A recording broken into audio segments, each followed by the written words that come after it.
Breaking news, President Trump's inaugural committee facing a subpoena for documents from federal prosecutors in the Southern District of New York. A source telling me moments ago that they are ready to comply. And I'm told that one area of interest for the Southern District of New York appears to be whether donors paid vendors directly for anything related to the inauguration.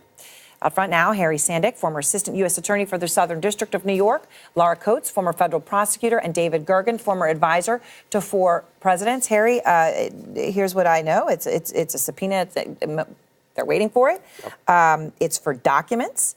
And we know that some of this is related to who may have paid for services.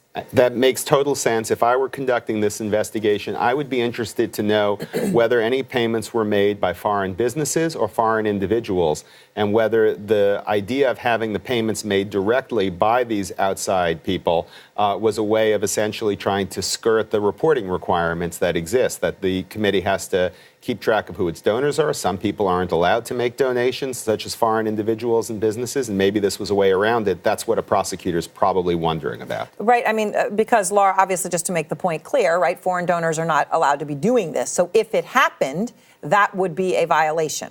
What's the significance, Absolutely. Laura, of the fact that this is a subpoena now? I mean, that they're not, that it's gotten to that point. Well, the subpoena, of course, remember one of the biggest powerful things of a grand jury is that there is an ongoing investigation and they have rights to actually get documents. It's not a request. It's not one that just says, if you feel like providing it to us, could you maybe do so? It's a demand, and it's backed by the federal court through the grand jury process. And so there is reason to believe, in order to get the subpoena, that there is information out there that may be likened to a crime. And so they're exercising their right under the grand jury subpoena power to get documents and anything else that may follow. It also tells you that there is an arm other than the Mueller probe who's looking at documentation related to donations for the inaugural committee and the Trump campaign into the inauguration. This is very big news. And David Gergen, this also, we know the inaugural committee, right, it raised an eye-raising and historically unprecedented figure, right, of $100 million. This is coming out of the Southern District of New York, as Laura points out, separate from Bob Mueller. But the Southern District of New York is, of course, also Michael Cohen. What's the significance of that, David? Well, I think we've been assuming, perhaps wrongly, but many assume that the Mueller report's going to come in within the month. And that basically is going to begin to end it. And what this says is, no. Even as Mueller closes up, there's another front opening. And for Donald Trump, that means he may be mired in this kind of thing for the rest of his first term. This may be a constant headache for him, and it's going to be a subject of intensive reporting. So let me ask you, Harry, because according to ProPublica, Rick Gates, which was the deputy to the chairman of the inaugural committee, the chairman, of course, was Tom Barrack. According to ProPublica, they're citing 2 sources saying that some vendors, Rick Gates asked a couple of vendors, hey, can you just take a payment directly from a donor rather than through the committee? Okay, that would be deeply concerning. But that's the reporting that Rick Gates asked them to do this.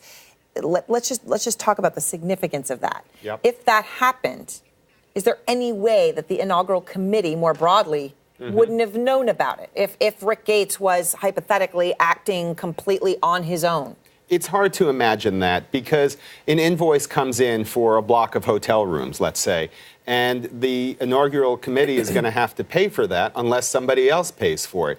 And if the invoice just gets paid, how could the committee not have known? Is there some sort of guardian angel who's paying invoices for people? That doesn't happen to my bills, and I'm guessing it doesn't happen to the inaugural committee either. They must know who's paying for this. And all the pieces are coming together. The grand jury subpoena, the existence of witness testimony to explain what's happening. And so, as David just said, the Southern District investigation isn't ending anytime soon.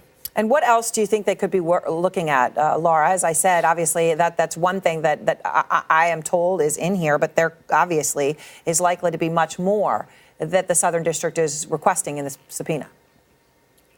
They're going to compare and contrast, essentially, who were the people who were integral in the campaign and who were there to actually see the end result of the campaign. It's an interesting dynamic, because you want to essentially see people who are getting the output of all of their riches. So they're going to compare and figure out if there's anything that somebody who was an investor in the campaign initially, are there foreign nationals who were providing money prior to the inauguration who then got to receive their just dessert at the end of it? What I find most fascinating about this, Aaron, are are the kind of cases that Robert Mueller is farming out. Two separate occasions, when it deals with campaign contributions, Mueller has shown he is not interested to the degree of collusion. He has farmed back to the Southern District of New York. He's farmed back Michael Cohen about the campaign contributions related to Stormy Daniels and any other payments, Karen McDougal. He has farmed back to the SDNY, similarly, issues about foreign donations of campaign contributions. I find that really remarkable given the fact that his mandate includes figuring out essentially how to follow the money. So if he's not interested in that particular aspect of it,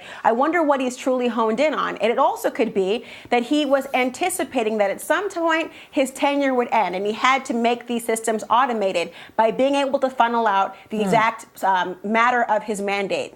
You know, there's also been reporting, of course, Harry, that, Ivanka Trump herself was involved in email exchanges with some of the hotels and Stephanie Grisham, who was, people who were involved with planning this. Mm-hmm. And that Ivanka Trump herself was involved in, well, how much should this cost or how much should this pay?